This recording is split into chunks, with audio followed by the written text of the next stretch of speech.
Hello, everyone. If you're just joining us, we're going to let everybody load into the room for a moment, and then we're going to get started.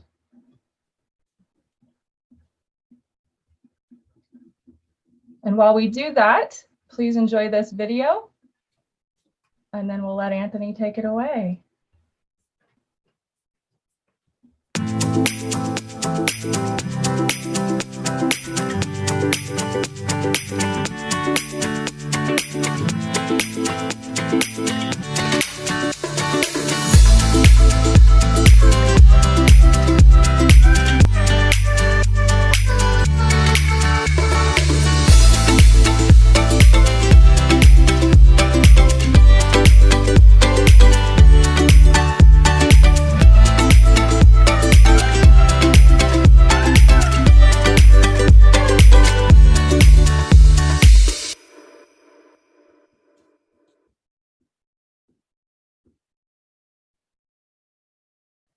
Welcome to the King of Spain and the world's next great white with Drink Real Spain and Anthony Giglio. Today is Wednesday, March 9th, and my name is Brittany Chisholm. I'll be your MC for the evening. And briefly, before we start the program, a few housekeeping notes. If you have questions as we go along, post those in chat. Chances are someone else has the same question as you. And please remain muted unless you raise your hand to voice a question live. But you're also welcome to put those in chat. I will be spotlighting Anthony as we go, but if at any point you're not seeing what you think you should, toggle the gallery view in the top right corner, and you're gonna try to find speaker view. It's a quick button, gallery view to speaker view. Again, assuming Zoom cooperates, we will manage this for you. And if you're joining us on social media via our live broadcast,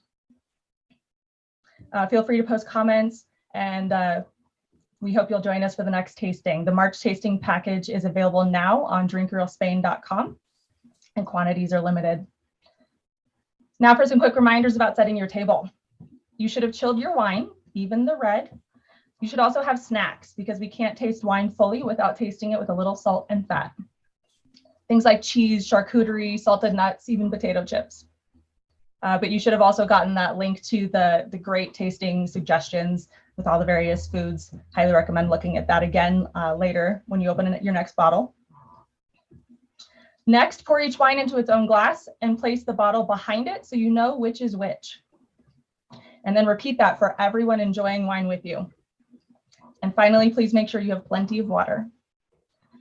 Today, our wines came from Drink Real Spain, a unique online marketplace to support independent retailers. I'd like for you to meet Brady Lowe. He's the manager for the Ribera Rueda campaign, and he'll tell you a bit more. Good evening, everybody. It's nice to see you all here, and I'm sure you're all stacked with some wines for a good little evening. Very excited with Anthony on the line, and Brittany, thank you so much for the warm intros. We've got an interesting night ahead. You'll hear me muting in and out because I do have 4 people around the table with me. We've laid out snacks and also some other little things to drink. So we're going to listen while Anthony brings us up to speed on these 2 great regions. But the big thing to remember here is that Spain has a bunch of amazing wine regions, but Ribera and Rueda are 2 that are across the river from each other. One is known predominantly for red, the other for white. And, it's going to be quite a fun evening as Anthony takes us through these wines and gives us the love and the passion and all the things that we should have when we're drinking wine. So, Anthony, off to you, my good friend. Thanks so much, Brady. I'm here to deliver the love and the passion. Guys, if you don't know me, my name is Anthony Giglio, and I'm a journalist. First, sommelier. Second, I studied about wine 3 decades ago to learn how to write about wine and to basically demystify it, take it from its lofty master sommelier. The professors who were my master sommeliers gave us so much heavy detail to memorize and to recite back to them. And I said, how do I write about this as a plain speaking American to teach and empower everyone to not only enjoy wine, but to understand what they're doing and form educated opinions without feeling badly, because everyone thinks that there's a right answer and a wrong answer to wine. I will remind all of you, there is only one wrong answer in wine, and that is white Zinfandel. Other than that, we're cool, we're clear. Just keep that boundary, and we're safe. Guys, early in my career, and I was telling Brady this, and I tell this story all the time when I talk about Spain. Early in my career, so this would be the mid-90s, I landed an amazing job working for a division of wines from Spain, the commercial trade arm of the Spanish government that represents Spanish wines here. And they asked me if I would run around to New York City's best restaurants and teach waiters how to talk about Spanish wine, because most of the people were talking, French, of course, in California and Italy, but Spain was in the mid-90s still the silent giant waiting to really take its place there. And it's since then it's been crazy. But back then I would go and teach waiters and bartenders all the vocabulary that they needed to learn how to talk about the regions and the grapes. And that what I learned doing that was that it gave me this perspective that we Americans, and I include myself here, we grow up speaking wine by the grape. We speak Chardonnay, Cabernet, Pinot Noir, Merlot. We talk grapes, we think grapes, we drink grapes, we order grapes, we love and hate certain grapes. But we, as members of the New World, North America, South America, South Africa, New Zealand, Australia, we talk about wine by the grapes. The big point of confusion comes when we go to the wine shop and we look in the Spanish aisle, the French aisle, the Italian aisle, and everything is named by address or place. And that is a huge, huge problem. Now, if you think about the fact that we speak French grapes most of the day, what do we do? But why are we so confused when I show you something from Sancerre or Bordeaux or the Rhone? Imagine where we are with Spain, where we don't even know half the appellations there or the addresses there. So for me, it's been thrilling to introduce people to Spanish wine all these years, because they're the great unknown. They represent spectacular value. And when I say value, I don't mean they're cheap. I mean they're underpriced for the most part, because if they had more notoriety, if they had more famous addresses, they might be priced double or at least, a good few bucks higher than they are in stores. But you can get wines from Spain in every price tier. We just happen tonight to be going to one of the most expensive and exclusive, delicious wine regions in Spain, where some of the greatest grapes come from. So I want to say that 25 years later, looking back from there to here, what's happened here with Spanish wines is nothing short of astonishing. We are drinking so much more of them. They're in stores everywhere. They've taken up a lot more shelf space than they did back in those days when I was walking around with my 4-pack into restaurants and people had no idea what I was talking about. But tonight we're going to just focus on Castilla y León, the land of Ribera and Rueda. So welcome to Castilla y León, the land of castles and lions. The official flag of Castilla y León, a region in the north central Spain, about 2 hours north of Madrid, bears images of castles and lions, a coat of arms commissioned by leaders several centuries ago. But the presence of the many castles scattered throughout the region and the architectural symbols of the watchful eye of the lion persist today in every way. This symbolism does not just represent the name of an expansive region, but also a sense of purpose. Tonight, we're going to explore how these storied lions and castles have come to represent two of Spain's greatest wine regions, Ribera and Rueda. This explains why Rueda was the place where the first white grape in Spain was bestowed a designation of Denominación de Origen, or denomination of origin.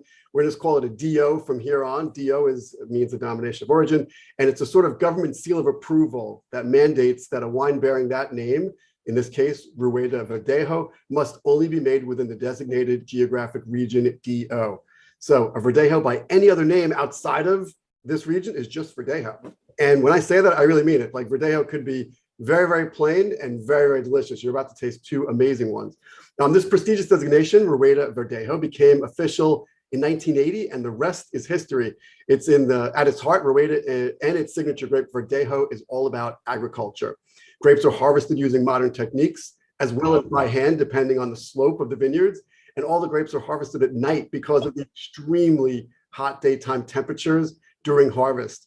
Winemakers here get to decide the styles of the Verdejo that best represent their grapes, the particular terroir, and themselves. Indeed, with Verdejo, you're not just tasting a wine, you're tasting an entire region, an expression of climate, of the high altitude at which the Verdejo works, so hard to grow in really, really punishing conditions, a grape and a region that even the government recognizes as special, and a place where monks set the stage 1,000 years ago to put something great and delicious into the glass by starting with putting something into the ground. So let's talk about Verdejo, the world's next great white wine.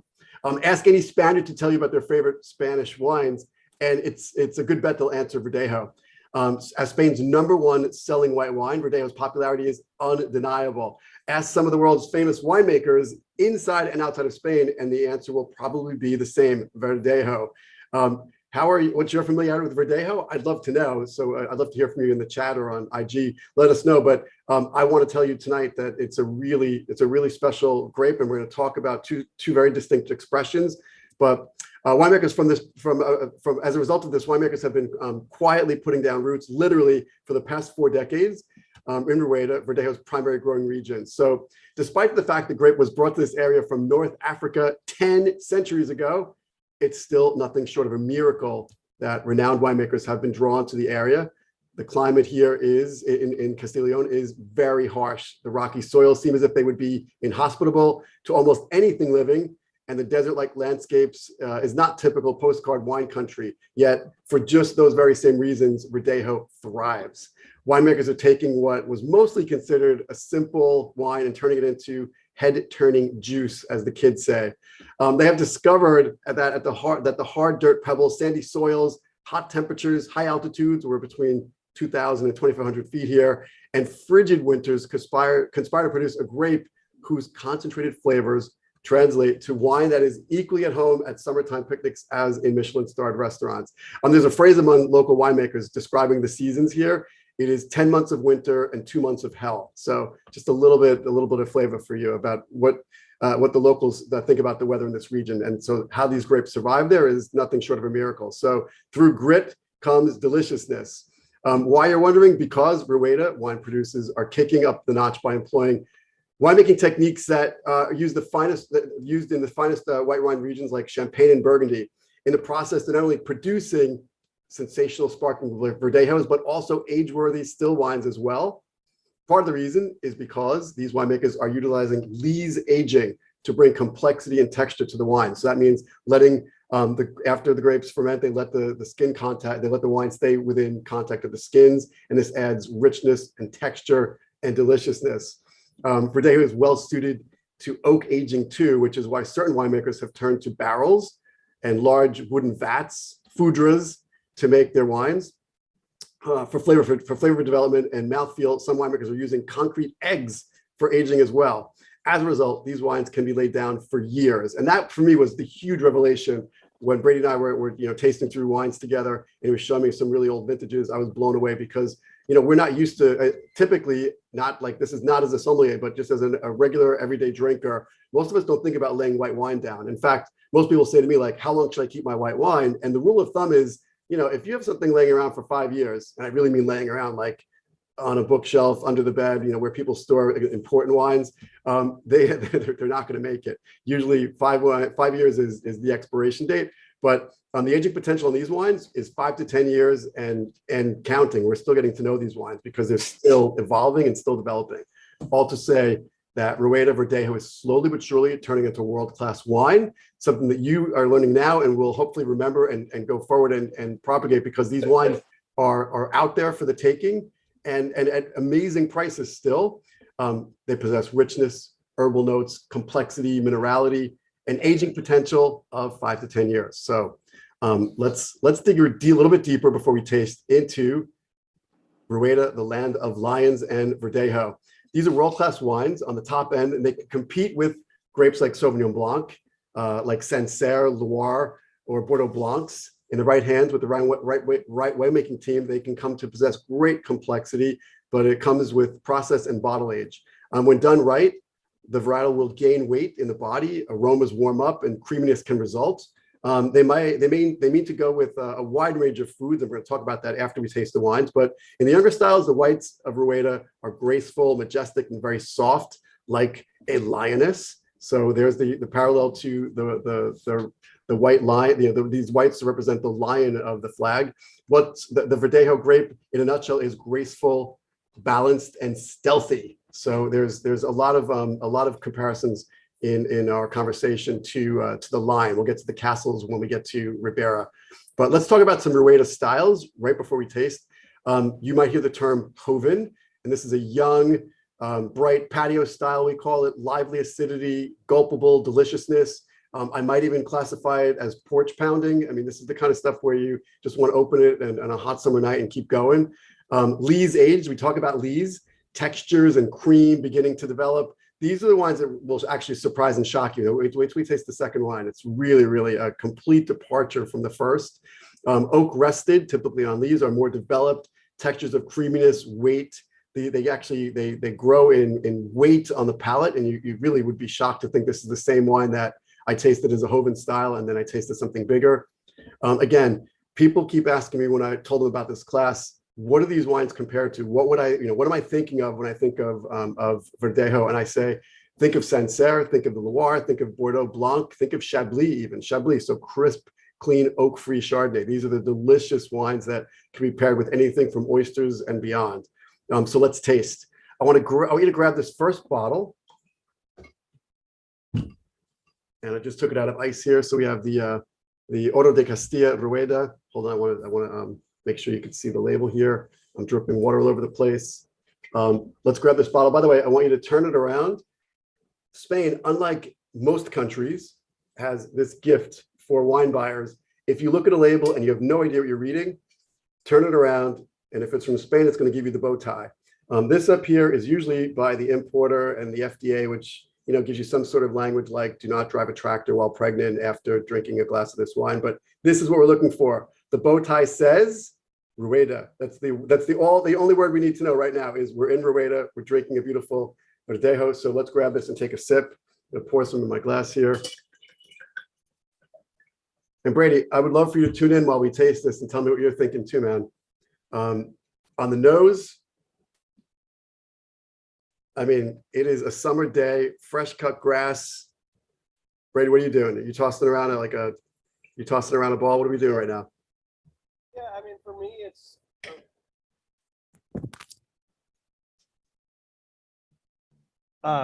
I'm really getting a lot of this. Can you hear me? Now we can, yeah. Okay.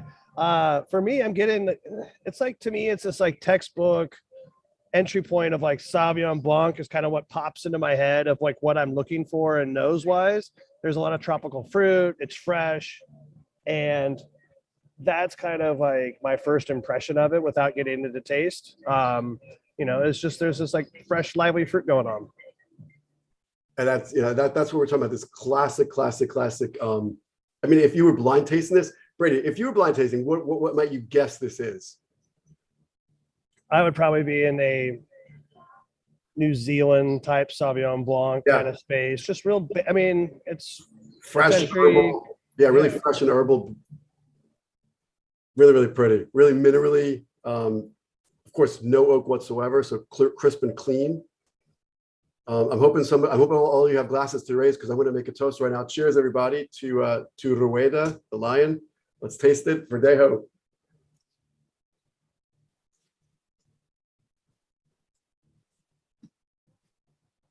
If you ever have attended one of my classes, you know this rule. The first sip never counts. Why? Whatever's on your palate before this tasting, whether it was a cup of coffee, you brushed your teeth, maybe even pre-gaming, this is a judgment-free tasting, but we have to taste it again. So let's taste it one more time. Cheers. Second sip.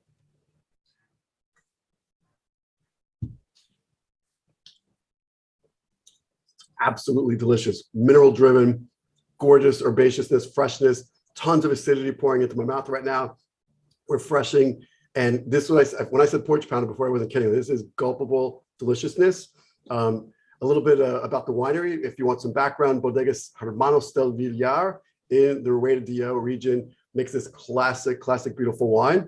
I think it's a textbook example of a crisp, clean, delicious 100% Verdejo. It is organically grown, vines planted between 1989 and 2009, tended in sandy and riverstone soil. It's a really fantastic example. Harvest takes place during cool night hours because, again, they can't harvest during the day. It's so blazingly hot. Unfermented juice is kept at cold temperature to avoid oxidation. And it's a very, very slow fermentation using natural yeasts in the air.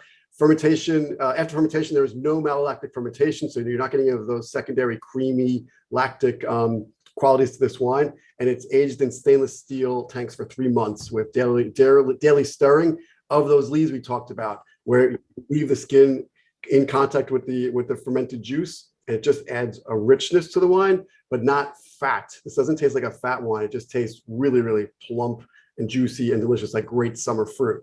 I'd love to hear what you think, though. So, any comments coming in, or Brady, anything you want to add to the conversation? Yeah, I think there's one component. I just, we were talking about screw cap in the region versus a cork usage in the region, and I think a safe bet is that typically when you see a wine that has a screw cap on it, most likely it's going to fall into this Hoven kind of fresh patio style, which is going to be fun, fresh, kick off the meal, first wake up the palate type of bright wine. And then typically when you start to see this, what we're going to this next wine, but I think the screw cap kind of gives you a little pro tip of like what you're looking at on the shelf. Yeah, that's interesting perspective. I mean, I talk about screw cap all the time because I think, people of a certain age, and I don't think people under 30 care, but people of a certain age, my age, look at screw caps, or they might be a little suspect, like, oh, is this, is that a symbol of quality or lack of it? And I'm here to say, guys, go to New Zealand or Australia, there's no cork allowed anymore. They use screw cap on everything. It is practical, it is smart, and it is meant to open wine with ease and without any pomp and circumstance or any of what I call the frippery of French wine service that I had to learn when I became a sommelier and had to wear white gloves and a tuxedo and open wet champagne bottles without sliding through my gloves. So screw caps, perfectly normal for all quality of wine. But what Brady's point is here is that that's actually for him a signal of that Hoven young, bright, accessible quality. It seems to like translate right to the screw cap as well. Like, this is something easy. Let's just pull it open. Let's just drink it, and it's going to go fast. I'm warning you right now. If you haven't tasted this wine yet, it's going to go fast. And if you are tasting it with us, I'd love to hear what you think. If you want to put anything in the chat, I know Brittany could read to us anything that you want to ask us, and we'll be happy to answer you, I should say. I want to move on to a second style, the Bodegas Angel Rodriguez Vidal Martin Sancho 2019 Verdejo. And this is the one that has lees age. So it's going to be, I'm not going to say 180 degrees from the first wine, but it's going to be a pretty big departure.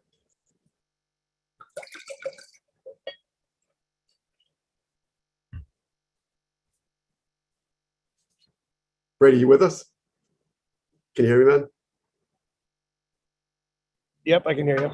So this nose is so completely different. When you smell this wine, it's so completely different. I mean, side by side, there's so much fun. Brady, when we spoke yesterday, you were talking about opening these wines, like a while before. Like, I typically don't give advice like that to consumers that don't want to, turn it into something too complex or too daunting. But can you talk about really quickly what you were thinking about? These wines can breathe and open and expand. Nobody usually thinks that with white wine you would do that. So let's talk about that. Yeah, I mean, with the wine that we had first with that screw cap, to me, that's after I first taste it, submerge it in ice, keep those screw caps on, easy to pour, easy to open. And then when you get into a wine like this, first initial taste is a little bit of cream and a little bit of texture. And what it does to me is it just says, hey, you don't need to keep me submerged in ice the whole time. I can open up not only in your glass, but on the table. And sometimes people like to have that ice bucket to the right. So in the reason of expansion or ballooning the value or the qualities of those wines, I also really love seeing it open the day before. And after you have that first personality and you know who your buddy is, then you can kind of push the limits a little bit more and be like, hey, why don't we open you up the day before and see what's going on here, and let it age out. Of course, you want to keep it in the fridge. Yeah. But these wines have some kind of there's some structure to them. So if I'm hearing you correctly, Brady, we're talking about like the meatloaf test, right? Or the chile con carne test, or the bolognese test, the lasagna test. The second soup is always better the next day test. Second day, it's put in the fridge, and the next day you take it out. It's all the better. I've actually said that a million times when people think they need a gizmo to preserve the wine. I'm like, put the cork in or put the screw cap on, put it in the fridge, but do your job and drink it tomorrow. This is not to be saved for 3 days from now, unless you have some, vacuum in or something like that. But just, you'll probably be pleasantly surprised tomorrow that it tastes even better. And with reds, still put it in the fridge. If you don't have a wine fridge, put it in the kitchen fridge, but then take it out half an hour before you're ready for it, and it will bloom, just bloom. But speaking of blooming, this nose is so unusual. I'm all over the place with it. There's something like a Savinier or an Anjou, like it tastes a little bit oxidized, but it's not. There's like a beautiful woodiness to it. It's almost like a Fino or a Amontillado sherry. Like there's 1,000 things happening in here. How would you describe it?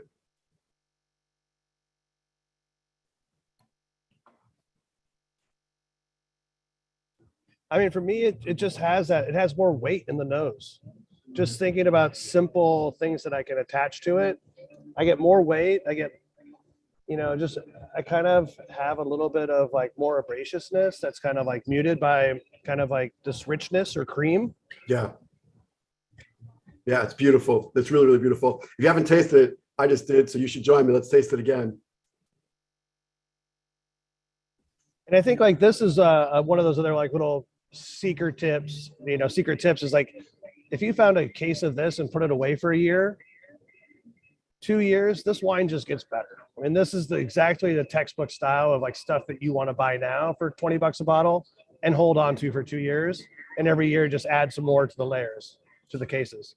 So Brady, in your experience with Drink Real Spain, have you tasted many old, like what's the oldest you've tasted from this region? So that's a great question. 10 years? 10 years. 12 years. 12 years. 12 years. Wow. 12 years. That's amazing. And that's, they go on point with some of like the biggest best wine regions for white wine, like Bordeaux Blanc, stuff at like Didier Gaggenau and Selects. Like there's some bottles that are tokens of, wine geek appreciation mode.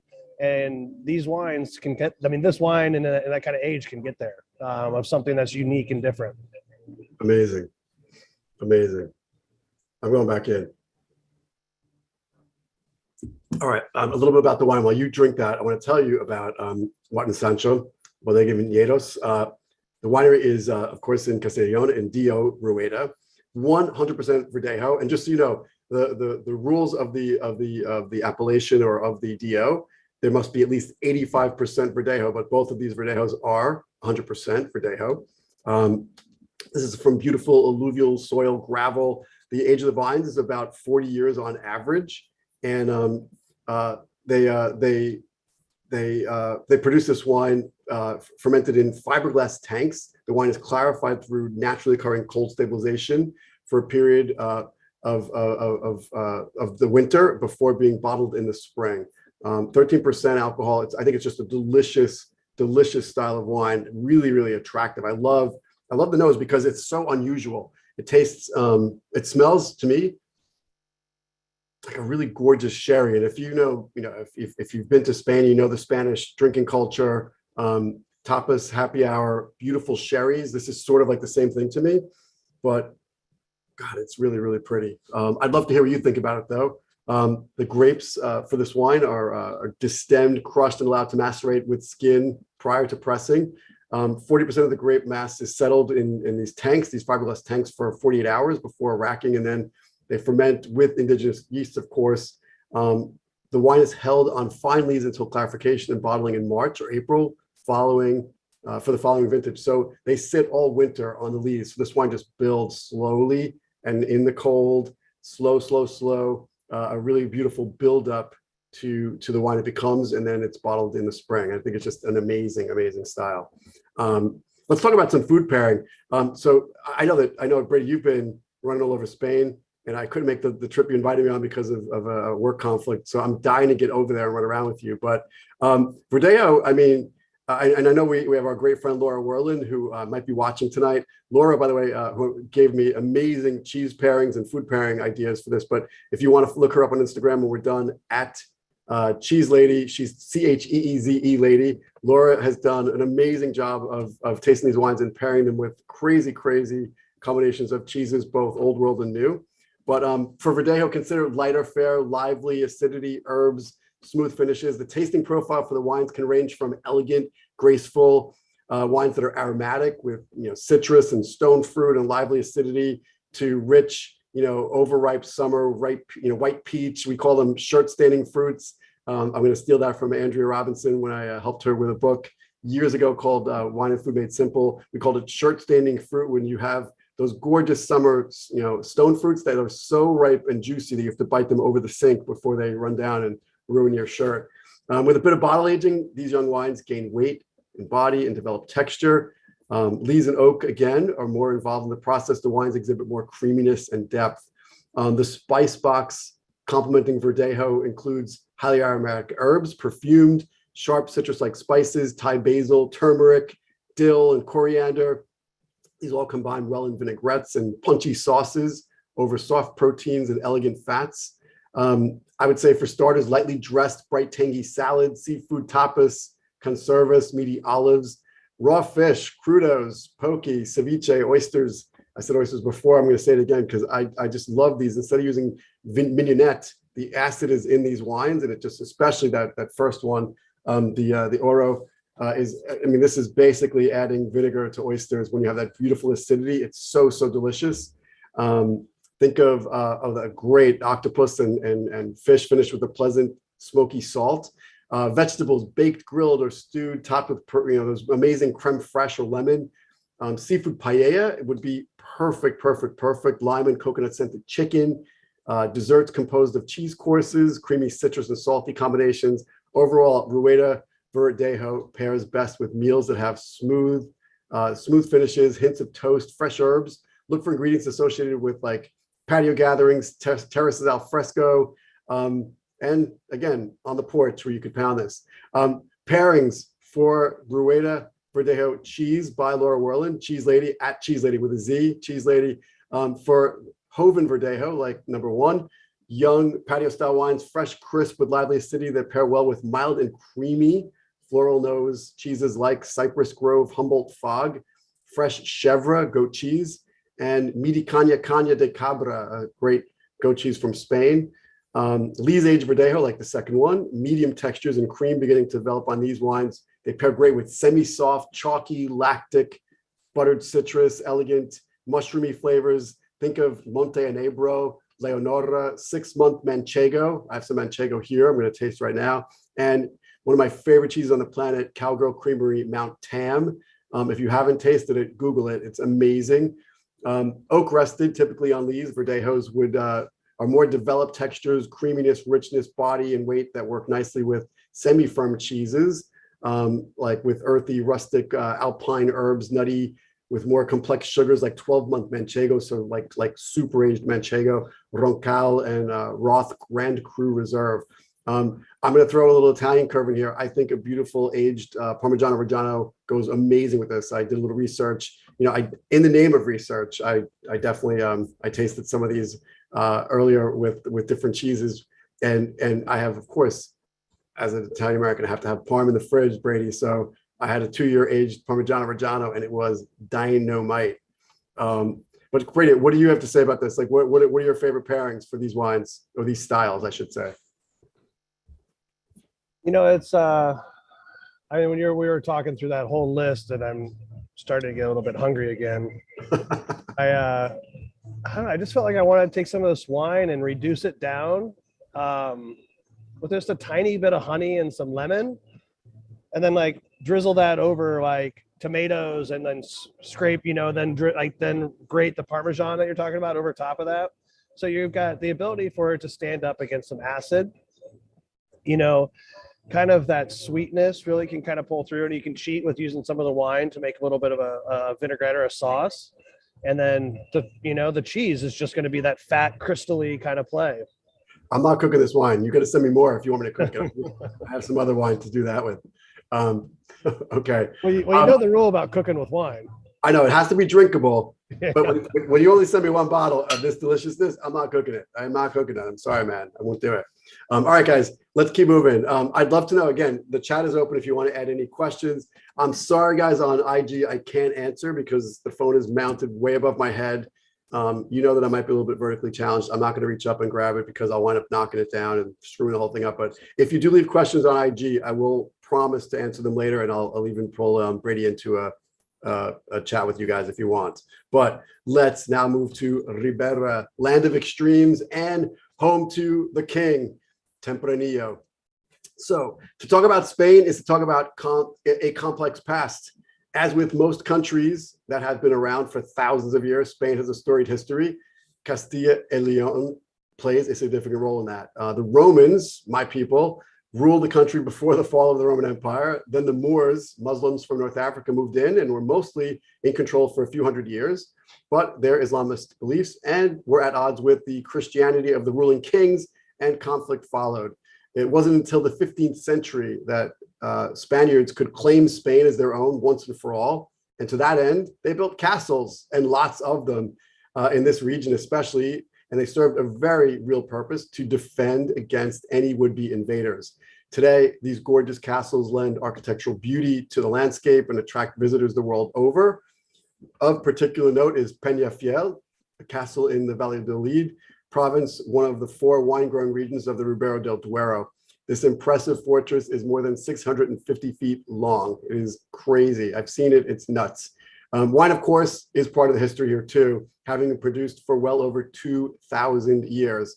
It took a few hundred more years before relatively advanced winemaking, though, techniques would be introduced by Benedictine monks. They were very industrious, working all across Europe to plant what we now love in many countries across Central Europe, Western Europe.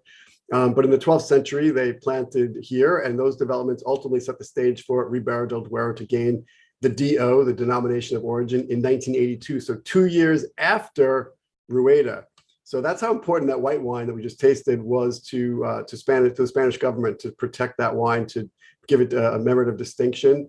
And now Ribera del Duero came in 2 years after that. What has followed is a reputation as one of the great wine regions of the world.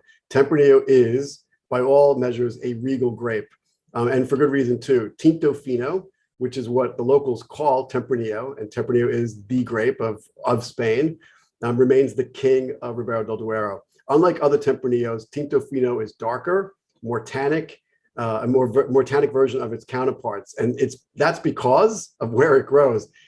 Let's put it like I warned you already. The winter, 10 months of winter, 2 months of hell. The grapes there go through the gauntlet, and when they emerge, they reemerge on the other side of it. They are stronger, better, longer lasting, harder working, and they deliver more flavor than any other grapes nearby. So other Tempranillos pale in comparison to the Tempranillos from here, and here we're going to call them Tinto Fino. They've been around for decades and have managed to adapt to the short growing season and develop their fruity relatively really quickly. The result is a complex wine with balanced acidity, so great acidity, a backbone of tannin. It's going to be some great tannin, dark fruit, and sturdy structure. So if you haven't tasted these wines, you're not familiar with them, you're going to love them. Here, grapes from different plots are typically hand-picked, fermented separately, so winemakers can control the process and understand the best way to make wines from each parcel. While organic viticulture is becoming increasingly popular throughout the world, many growers in this region have always farmed organically. So in Ribera del Duero, sustainability is not a trend, it is a tradition. And they are very proud of that. This is just part of what lends Ribera del Duero wines their reputation. Spain's most expensive wines come from this region. If you want to Google Vega Sicilia and Pingus, to name just a few, you will find great Ribera del Dueros of great distinction and renown. And because of that, the bar is high for producers at all levels to create exceptional wines with equally exceptional value. This translates to wines that can be equally at home on the everyday table as they are on the most exclusive ones. And when you have a wine region that is as challenging to grow as Ribera del Duero, the dedication by winemakers to make wines at all levels is, by definition, focused and intense, just like the wines. And you're going to taste these next two, and they're exceptional. In fact, I want to grab mine. I had them in ice and I shouldn't. I'm going to take them out right now because I put them in to give them a quick dunk before. All this comes at a fraction of the price. I mentioned this earlier, and I want to make it very clear. I'm not saying that these wines are inexpensive. I'm saying they're undervalued. If they had better, more famous addresses, which of course we're going to make them famous tonight by talking about them, but if they had better addresses that you're more familiar with in the American market, they would command more money. So even $10 delicious wines from Spain might be 20 if they're for somewhere else. And a wine that might be 40 at the high end of a Spanish wine would be probably 60 or 80 if it were for somewhere more famous. But that's changing. And it's your turn. If you like to play the market, this is your time to get in and buy these wines while they're still not insane, although Vega Sicilian and Pingus are, notwithstanding. Roberto Duero wines can go head to head with wines from any of these regions, Napa, Bordeaux, Burgundy, and Piedmont at a fraction of the price. But fortunately, Roberto lovers, the competition stops at price. Same superior level wines at a lower price. Hashtag we are winning, everybody.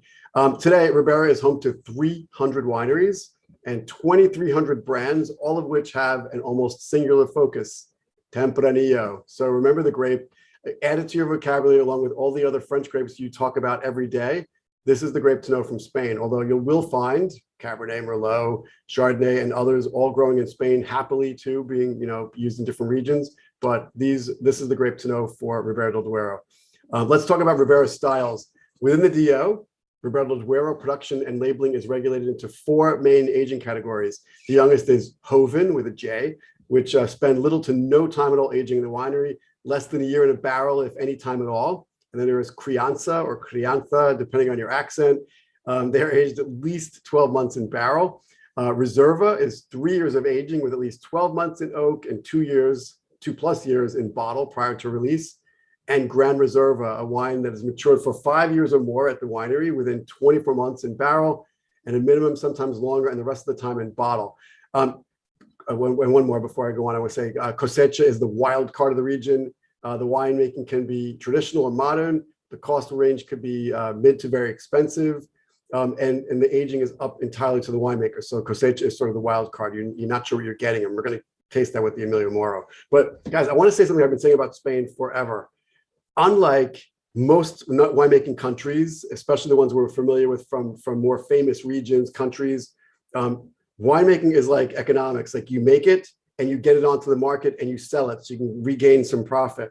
Spain is completely backwards, and it is to our great advantage. They hold on to the wine for you.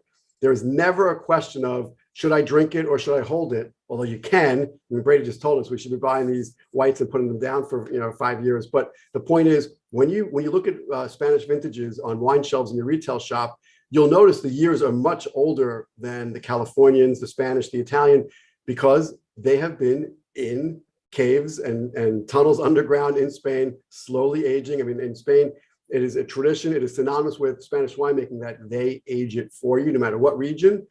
And then they send them out on the market when they're ready, not a day before. That is a humongous service for us and a great expense for them. And when I say great expense, they're still not handing it to us. We still get the wines for a fraction. So I think that's a really great point to bring up.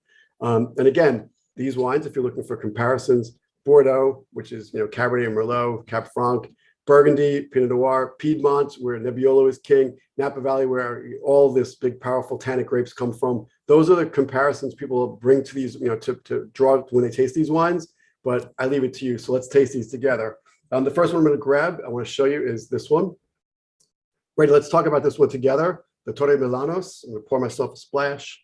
I did taste it earlier, though. I'm not kidding. This was because Brady wanted me to get some air in there, so I tasted it about 6 hours ago. Brady, let's talk. Are you with me, Brady? Yep, I'm here. Let's talk about Torre Milanos, and let's talk about. Well, I just gave a humongous info dump there on Ribera del Duero. Anything you want to add to that before we taste this?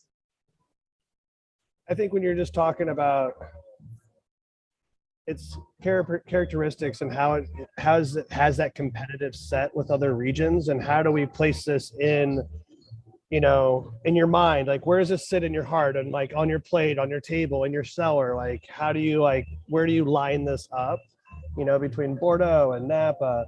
This is a very interesting conversation for chat room, but I think when everyone's done tonight tasting these wines, it'd be really unique to say, if you were having a drinking night and you were to open these wines, where would you slide this in to your normal routine? Right. And that's a good way to kind of think about it. And then you look at when those wines are released and how old they are. typically most regions, like you said, just get it out in the market because they need to sell it for inventory's sake, to move money, for cash flow, whatever. I mean, it's the business model. But in Spain, and especially in this region, they've done the job. They didn't release wines for 5 years when they started out. I mean, they wanted to release the best product possible, and they're here to stay. So I think it is a great time to get in these wines. Fantastic. All right, so let's taste this together. Brady, what do you get here on the nose? It's just so complex and powerful. Gorgeous black fruit. Yeah, I mean, very, very little, oak in the background, but you've got that kind of fruit, juicy front side. I get a little bit of oak presence, but not anything intense, but it's like more fruit vanillas for me. Yeah. Guys, this is 95% Tempranillo, 5% Cabernet Sauvignon. So familiar grapes are in the background in some of these wines. Aged in French oak for 20 months. The average of the vines is 50 years, 50. So these wines have been working hard for longer than a lot of you have been alive. It's just amazing. Anthony, we have a question from Jody. Yes. She wants to know if you really chill red wine. What? Jody, what? What? Jody, we have to have a sideline here, but I definitely don't have enough time to talk about this in length. But I just need you to know, I want you to, next time you're at like Home Depot or your local pharmacy, where basically you can buy a wine cellar everywhere now. They have wine fridges in every store in the country.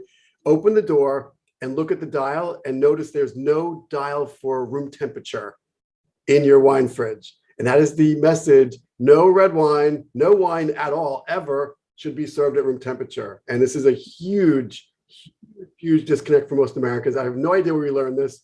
It's been written nowhere, but spoken about everywhere. We all learn this it's like whisper down the lane. The message just keeps getting distorted. I'm here to declare once and for all, stop drinking wine at room temperature. You're doing the wine a disservice, you a disservice. If you put wine in it, if you don't have time to refrigerate it, dunk it in an ice bath for 5 short minutes, it will change completely. Another 5 minutes, more completely. You don't want to go more than that though, but if you tasted 3 glasses side by side of room temp, 5 minutes and 10 minutes in an ice bath, you will not believe that those 3 wines are even related. It's impossible. If you're a betting person, hand those 3 glasses to someone who has no idea what you're doing. Say, I have 3 bottles open. I don't know which one we should drink first. Let them decide. Of course, we'll feel pity if they like the room temperature red and we won't offer them any more, but the argument will be between 2 and 3. And then you say, oh, by the way, it's this spectacular Ribera del Duero. And they'll say, no way, it's impossible. It is impossible that it's the same temperature. This happens all the time. If you're a betting person, you will make money. I've been saying this for 20 years. I still get emails from people saying, I did it again, I did it again, I did it again. So Jody, chill your wine, all right? Chill out. What else do we want to say about this? Anything else, Brady? You're laughing. I think there's times that when you want to drink red wine and you add chill to it, it just gives it so many more places to drink it. Yeah. I mean, it's just like warm wine is just not welcome at all parties. Yeah. Yeah. And I love a good chill. I mean, when you get, the way that you can tell is when somebody brings you a bottle of wine to the table and you basically just put your hand on it just a touch and it should have a chill. Yes. Yes. And that is when you know it's right. And at that point, you are going to have a better drinking experience. If the bottle is warm, or is room temperature to touch, send it back. So Brady, I'm going to throw out a freebie here. I know I didn't invoice you for this. I'm going to throw this out for everybody for free right now. You're out in the yard, you're in somewhere tropical and beautiful. Well, I'm here in miserable cold. It's been snowing all day here in New York. It's ridiculous. If you're outside entertaining in the summer or in warm weather, fill an ice bucket. I have really beautiful vintage Penguin, like 1950s ice buckets. Fill them with frozen grapes. Frozen grapes, Mother Nature's ice cubes. If you need to keep wine cold, never ice cubes. A little frozen grape or 2 makes everybody happy. People are blown away by this. It's such an amazing, silly idea, but if you can't keep bottles in the bucket, it'll get too cold. But if you want to just add a quick chill, the wines that you're outside, you're sipping around, frozen grape, you're welcome. All right, let's keep moving. I want to tell you really quickly about this family. behind this winery, because this winery, we're still here though, we're still with Torre Milanos, founded in 1903, this 400-acre estate, Finca Torre Milanos, in Arnada de Duero, is the second oldest wine producing estate in what is now Ribera del Duero, after famous Vega Sicilia. The current regime dates back to the 70s and was instrumental in the establishment of the DO in 1982. Pilar Perez Albeniz is one of the most respected women in the region and a winner of the inaugural Ribera Heritage Award in 2019, and is still at the helm with two of her sons, Ricardo and Vicente, handling winemaking and sales respectively. So this is perfect timing for all the tributes to women in history in this month, the Women's Month, where we pay our respects to Pilar Perez Albeniz for being a pioneer in Ribera del Duero. I want to move on now to the next wine, which is the Emilio Moro. And this is the bottle here. Instagrammer is up there. Let's grab this bottle, pour a nice glass.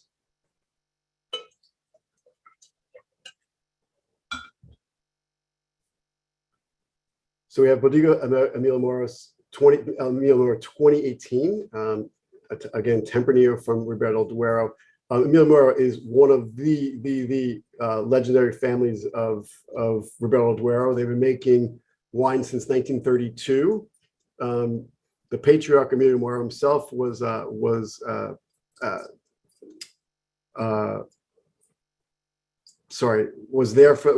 founder in 1932, and then 2 generations later, the grapes were sold mostly in bulk. 1988, the current proprietor, Jose Moro Espinoza, invested in the family's entire savings to upgrade the winery and equipment and make it a world-class winery. And the Bodegas Emilio Moro was born, and it joined the DO Ribera del Duero in 1989 and quickly established itself as one of the area's leading producers of top quality wines. And I said to you earlier that to make it in this industry, in this region, even though maybe to you this is a new region and it's new wines and exciting information, it's cutthroat there, man. You have to, if you want to get into the game, you're up against some of the greatest wines in Spain. You can't just be an average winery. And Moro established itself, 30 years ago as one of the best players in class. The winery is located at the top of a bend of the Duero River in the town of Pesquera del Duero, just to the northwest of Peñafel. So let's smell this wine. Brady, what do you got here?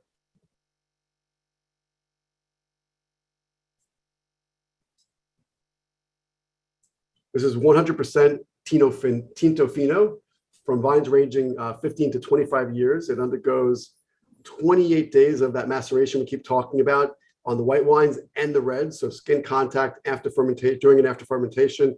So 28 days skin maceration followed by 12 months of aging in French and American oak barrels. A classic example of Ribera del Duero at an extraordinary value. Yeah, and Emilio Moro, I mean, this is another one of those textbook wines. If you're looking at bookends for tonight, I think the way that you enter this glass is a really good indication of a really strong benchmark or quality Ribera on the nose.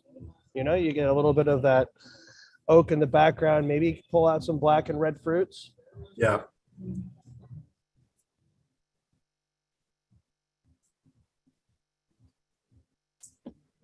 To me, it's a lot of more black fruit than red, especially after food.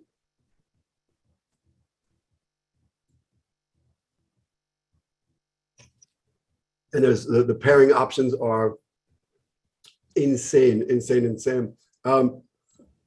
What's important to know about Emilio Moro, this is their benchmark entry wine. This is where it begins, everyone.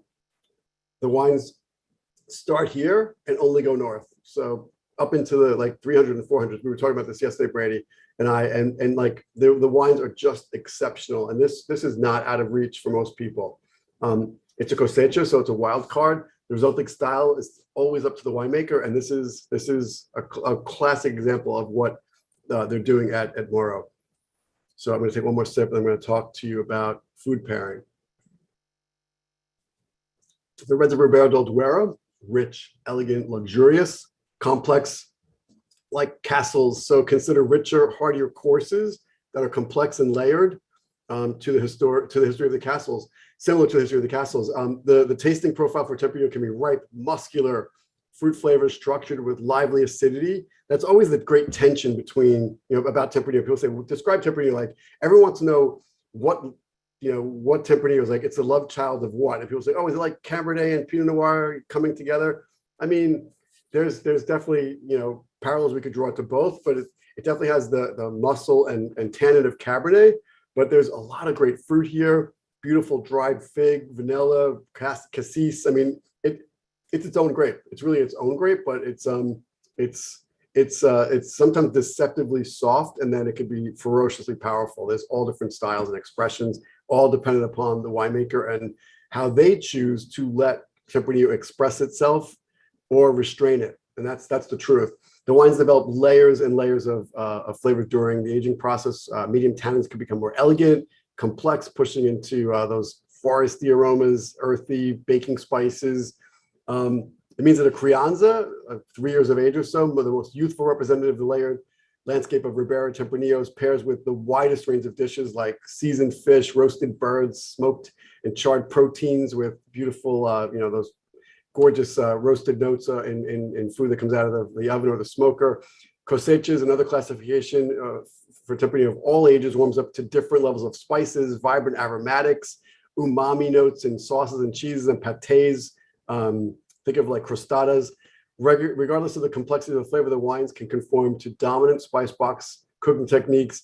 Anything you put in front of it, I think these wines can handle it. So-called Reserva wines aged for 4 years or longer sit best on the table with foods that have compelling layered flavors and unctuous textures, cheeses with a dense and chewy paste, a portion of the cheese inside the rind like glittery crystals, do really, really well with these wines. Laura Werlin, again, who I'm going to mention again, who is at Cheese Lady with a Z, Cheese Lady on Instagram. Our good friend Laura Werlin, who Brady and I work with on pairing these with cheeses. She is the master. Says Tempranillo with a minimum of 1 year in barrel have muscular fruit flavors and structure that appreciates younger, herbaceous, earthy styles of cheese, like smoky, fruity, mild cheeses like Spanish Monte Enebro, Cabo Romero, Manchego, 6 months old, and San Simon. Reserva wines, which are aged at least 2 years, align beautifully with rich cheeses like piquant, nutty, fudgy, bold picks like Idiazabal, Zamorano, Mahon, Beecher's Flagship, and Ibores. Grand Reserva, by decree, at least 2 years in barrel, 3 years in bottle, result in these crazy rich wines.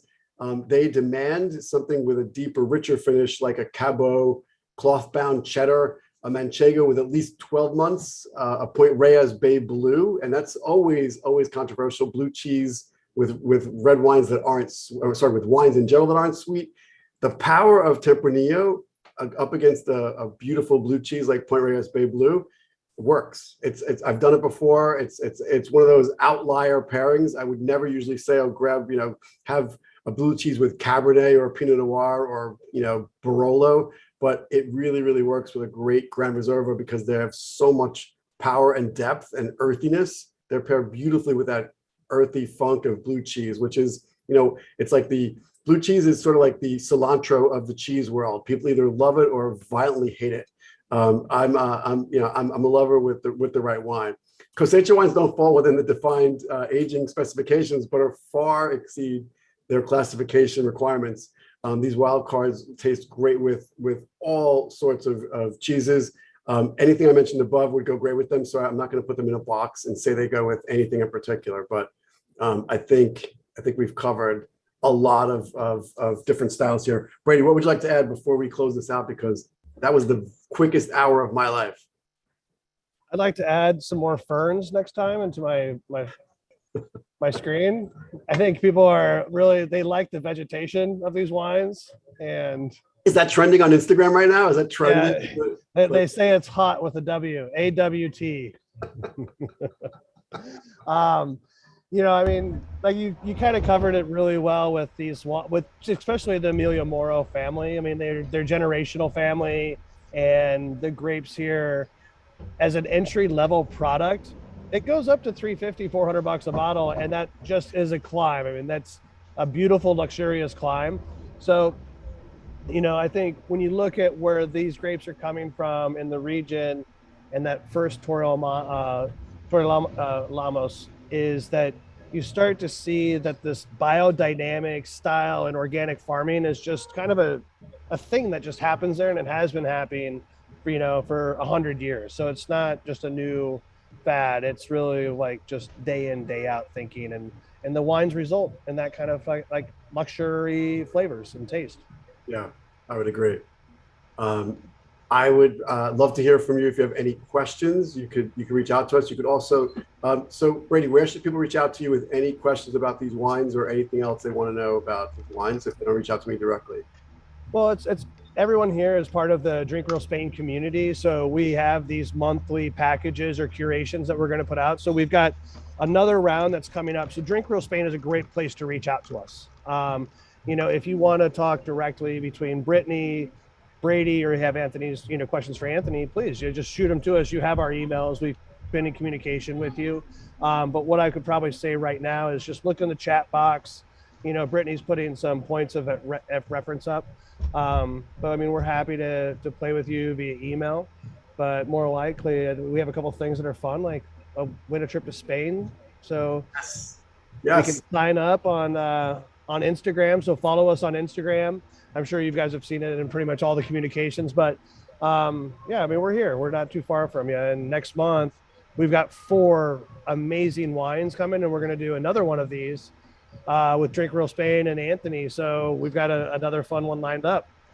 I'll be here. What's the date on that one, Brittany? I don't remember the date. What's the date on that? It's April 9th or something like that? 7th. April 7th. April 7th, people, we're going to be back here again doing it over. And you have a lot of research to do before then, which means a lot of drinking to do. But remember, drinking is research. Don't feel bad about it. You have to drink to learn. So between now and then, Ribera and Rueda, you're going to try them both. You're going to try as many as you can. And we're going to see you back here in a month. So thank you, everybody. Have a great night. Anything else to add? Anything else? That's it? All right. Good night. Have a good night, all. Have a great Hey night. guys, Bye. here's everyone. Thank you. Woo.